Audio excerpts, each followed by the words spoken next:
cho lưu thu thì thế này cho lưu thu quan tết đi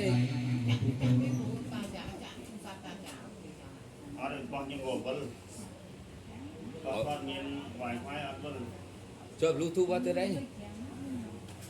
lưu đã trôn một chỗ thời lúc là đi vào qua đây vào cái cứ lành về này với Hãy subscribe cho kênh Ghiền Mì Gõ để không bỏ